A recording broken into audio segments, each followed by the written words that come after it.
Sure. Okay. I have an observation about Dave's case, if you don't mind. Chris, please jump in. Well, it seems to me, Dave, that what we're seeing is a pattern, practice, and custom, observable and objectively provable, that the FBI has become a terrorist organization, or maybe always was, here in America, and that they are acting as an enforcer for the IMF, the International Monetary Fund, on these so-called IRS federal debts and debt collections. And they are absolutely terrorizing American people on their own soil, which seems to be adverse to their portended positions and antithetical to American law. Do you, because I've undergone the same sort of abuse only twice as you, where I have been terrorized. And I did note on a call I was on last week with Charles and others that Title 18 U.S.C. 1503 at SEC, which has to do with terrorizing victim witnesses or informants, such as yourself and myself, seem to come into play. What say you, sir? Okay. Well, the FBI has definitely been involved both in the my attack as my attackers and in the cover-up, because I have submitted FOIA requests to the Department of Justice in effort to get information about what these guys were, what kind of report that they've got. I have since been trying to get a passport. I was trying to get a national passport as opposed to a citizenship passport, and I submitted. A long story short, they gave me a passport, but it wasn't in line with my application. They sent me a separate letter saying that they changed my application. They changed my my passport identification to coincide with the information that they had on me.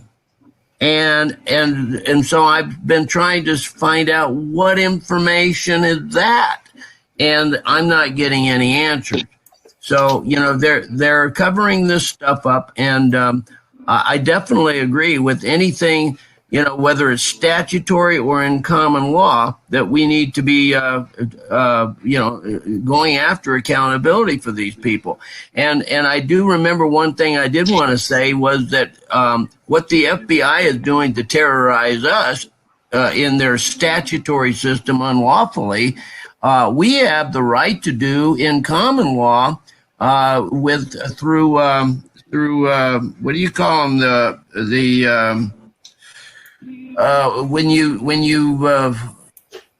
it's the people that we hire to go get them. Marshals? Not the U.S. Marshals, but the bounty hunters, sheriffs, bounty hunters. That's it, bounty hunters. Bounty hunters. You know, we've even got the TV show that focuses on that, but that's a common law term, bounty hunters. I believe. I yield.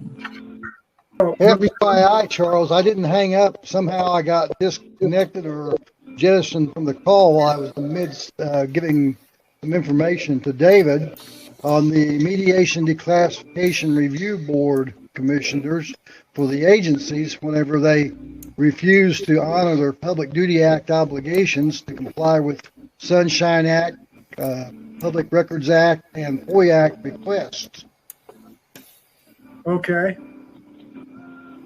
Thank you. Yeah, I've taken it to the office of the Inspector General and stuff like that. They're just as malfeasant as all the rest of them. You know, another commission set up that's supposed to look into this stuff. I just, at what point, how many different doors are we going to have to try to open, or they create new ones, you know, until we just say, okay, enough is enough. You know, we'll just take what we've got here. We've got enough evidence. I yield. Well, I'm certainly in agree with you that it is frustrating, and it's not for the less than, let's call it the intrepid adventurers to go down this path like yourself and myself. I have received a national's passport, and that communication was provided to me. Mine was stolen before by some criminal aspects of the FBI and Joint Terrorism Task Force here in Las Vegas.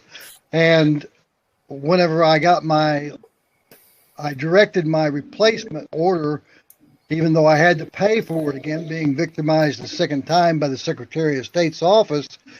Those particular national passports are provided exclusively by the Secretary of State's Bureau of Consular Affairs agency.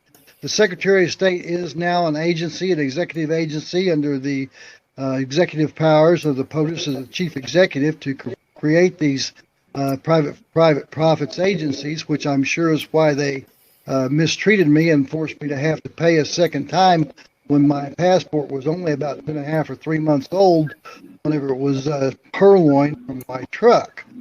But whenever I received the replacement, I did get a cover letter from the Bureau of Consular Affairs, which has primacy, the responsibility to issue all diplomatic immunity passports, both the special and the other ones, for all diplomatic immune individuals on the planet. So that's something that may be helpful for you, and if you need more information, I'm glad to help you out. Okay. All right. You catch that, David? Thank you. Yes, I got that. Thank you very much. All right. Thank you, Chris.